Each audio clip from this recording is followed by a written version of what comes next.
As many of you that follow my videos already know, I did a video yesterday addressing this video, Run, Hide, Fight, Surviving an Active Shooter Event.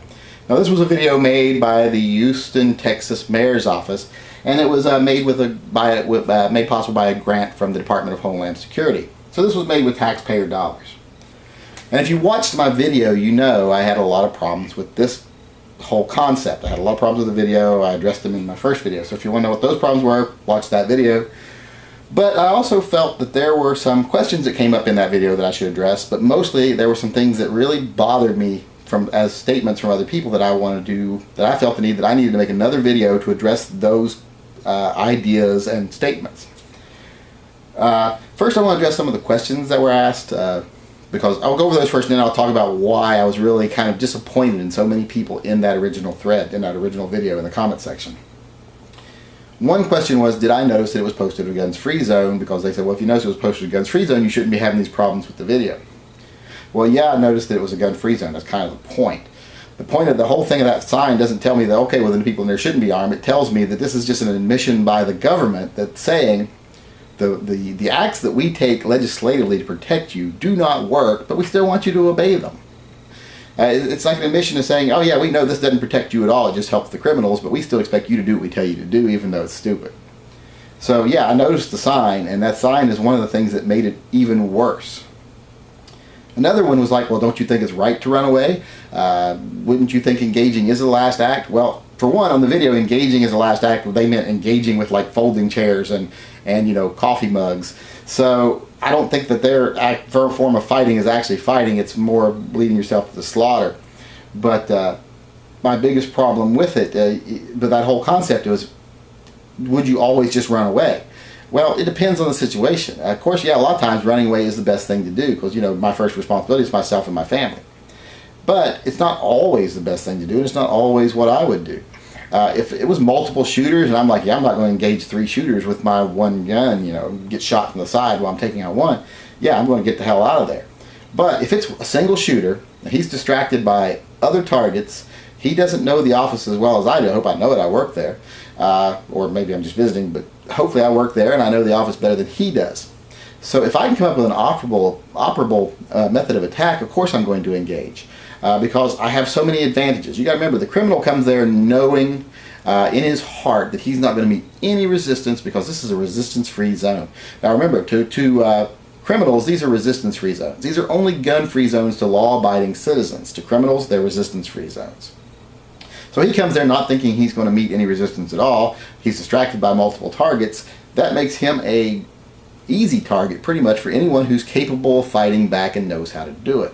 And I'm not saying well trained, I'm just saying having common sense. You don't have to have taken, you know, all these martial arts training courses or gun training courses. You just have to have common sense, a gun, and know how to use it. It doesn't take a genius to point, aim, shoot, and take cover while doing it. So yeah, I would probably engage him. I would say under most circumstances. And some people say, well, he might be wearing body armor. This whole idea that bad guys are always wearing body armor all the time is ridiculous. It's almost never the case. Body armor is not cheap and it's not easy to get, so they're not likely to have body armor on. And even if they do, I'm hopefully going to come up and shoot the guy in the back of the head or in the back. You know, body armor usually doesn't protect your sides or back very well. So, you know, you can find a soft target, especially in an office where you can get a close range shot while still being undercover and unseen. Lots of corners to hide behind, pillars, machinery, you know. There are unprotected areas, and I have the advantage of stealth and him not thinking solely about me. He's thinking about an office full of people. I'm thinking solely about him and how I'm going to take him out. So I have a great advantage.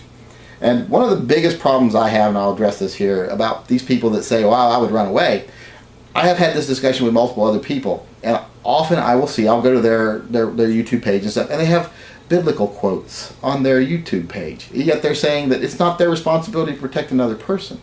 Isn't that one of the main tenets of your religion, that you do for the least among you as you would do for yourself, that you protect those that can't protect themselves? It's amazing to me how many people pick and choose what parts of their religion they actually want to live their life by. So if you're a Christian person and you don't answer to yourself that I would fight back and protect those other people if I could, then I don't think you're a Christian. And one way I look at it is I'm not the only person in that office with children. And if there's someone in the other room actively killing people, there are children being orphaned at that moment. And if I have a good chance of stopping that, I'm going to take that chance. I'm going to take a risk. I mean, I'm not a stranger to risk. I've taken a lot of risk in my life. And that would just be one more that I would take. Another one was the idea that people were talking about was, well, if you did carry and you had to shoot the guy, you'd be charged with a felony. That's not likely. In most places, carrying into a non-carry area is just, it's just a misdemeanor. It's misdemeanor trespassing, and that's only if you're asked to leave and you don't. If your state is different, that's great. That's awful, but know that. But the vast majority, when I went to handgunlaw.com, when I've researched it, I had trouble finding a state where it wasn't the case that it was just a misdemeanor trespass. So know your state law, know what your charges you might actually face are. And to be totally honest with you, if you are in a situation like that and you actively stop an active shooter and you have the potential of facing a misdemeanor charge, what do you think the odds of you actually being charged are? They're not good. You're not going to be charged with anything most likely, even if it was a crime. So I wouldn't worry myself about that over, being able to defend myself. Because to me, not being able to defend myself is way worse than facing a misdemeanor charge. Just way, way worse. So it's not going to be a felony, even if you discharge your weapon. And plus, it's concealed. Concealed is concealed, so the only time anybody would even know I had it is if I was in a situation like this. Now, one time that I did admit to carrying in a no-carry zone is as people know, I have adopted 2 children. I used to go to the Human Services building quite often to meet with counselors, etc. One of the counselors knew I was a gun advocate, and she asked me flat out, "Do you carry when you're here?" And I said, "Yes, I do carry when I carry." I'm not going to lie to her. I'm carrying right now.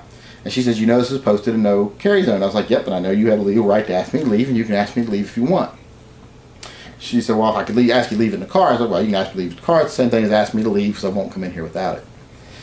And she asked me why, and I said, "Well, this is an area where you often are holding children here that you have just removed from their parents. Parents that aren't the most upstanding citizens to begin with, and they're angry. So why would I put myself in a situation where I'm between a child and an angry, not the greatest person parent in the world, willingly? Why would I put myself in that situation when I'm unable to defend myself?" And she understood, and she never made another comment about it. And I've probably visited another dozen times after that. So I always weigh, the risk of being unarmed against the risk of being caught armed. And it almost always comes out that the risk of being caught while armed is way more acceptable to me than the risk of not being able to defend myself. But that answers a few of the questions and addresses one of the topics. But the biggest topic I wanted to address that really bothered me the most was this whole idea that, okay, this video does make perfect sense because it's a gun-free zone. Well, that's just showing that you accept the gun-free zone. You accept that it's okay to be certain times to not be able to defend yourself. People are saying, well, the vast majority of people don't carry a gun. Well, then why wouldn't this video be telling most people to get trained and get a gun instead of learn how to run and hide? It's still supporting, it's showing that it's gun-free zone doesn't work, but it's still promoting the idea that you should obey the gun-free zone and learn to work within it. Instead of saying, hey, it doesn't work, so maybe you should just get a gun and we'll do away with gun-free zones. What the video should have done is maybe you should get training on how to defend yourself. So that's my biggest problem. And my biggest problem is that people accepted that. There are so many gun people on the comments who are supposedly advocates of the right to defend yourself and advocates of the Second Amendment who said, well, it makes perfect sense because most people don't have guns and this is a gun-free zone. Your response should be, most people should have guns, most people should be able to defend themselves, and these sort of places should not exist. Not acceptance of the idea that it's okay to sometimes be a sheep. It's just showing me that even people that are so adamant about the right to self-defense are also still indoctrinated into the idea that sometimes it's not okay to be able to fight back. That they are accepting it, that they just roll over and accept that there's certain times when that right is taken from them. I don't believe in that right being taken from you, not even on semi-private property. Now, if it's private property, if it's your home, that's one thing. I'm not going to go to anyone's home who doesn't want me in there armed. But if it's your business and it's open, if your doors are open to the public where any person that wants to can walk in, then you should be abiding the laws of your state and county as far as self-defense goes, and not your own personal laws, because you have given up that right when you invite the public into your business. When you invite the public into your business, you invite the rights and privileges that the public has into your business also. That's the law. That's the rules I have always followed when I owned a business, and that's the rules I will always follow when I own a business.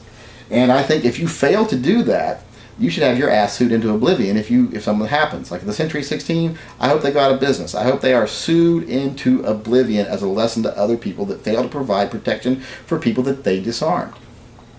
So I just refuse to accept the whole concept from the beginning. And if you are accepting the concept, you might want to reevaluate your beliefs and sit down and say, have I been indoctrinated that I somehow accept that it's okay in certain circumstances, and that I accept that it's okay that most people aren't able to defend themselves?